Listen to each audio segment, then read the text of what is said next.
屏东西市场去年开幕，所有游园停车场顶真侪问题，人客无济。即嘛有一寡摊商因为太无钱要退租，山寨单位要重新来招商。有人是建议讲会当转型做美食街，县政府嘛表示讲因并无强制摊商是要安怎来经营。 今日屏东西市场看起来舒适佮清气的环境，尤其佮有冷气在吹，不过空气内底纯纯的臭油烟味，自开幕到今已经7个月过啊，拢也未解决。和平众来遮意愿降价，摊商趁无钱也无愿意佮承租。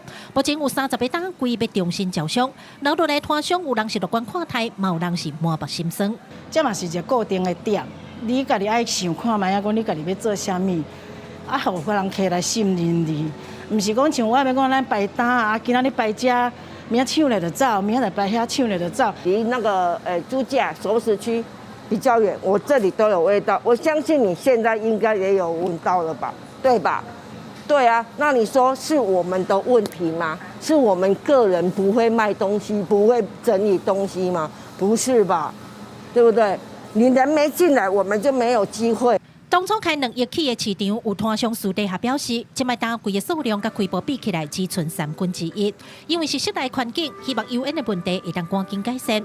有人建议甲经营的形态换做美食街。对此，县府强调，油烟的问题已经有请人在规划。另外，经营的种类因并无强制爱做啥。农渔牧产品的跟百货其他，还有饮食这个部分，都是属于零售市场可以经营的项目一部分。好。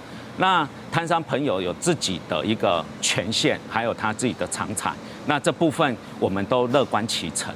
县府表示，进前因将市场的管理委外经营，不过发现有真侪问题，拢无法度即时环境解决。即卖县府收回来家己管，针对西市场的建议，因会陆续来检讨处理。记者柯家珠、柯兆阳，屏东采访报道。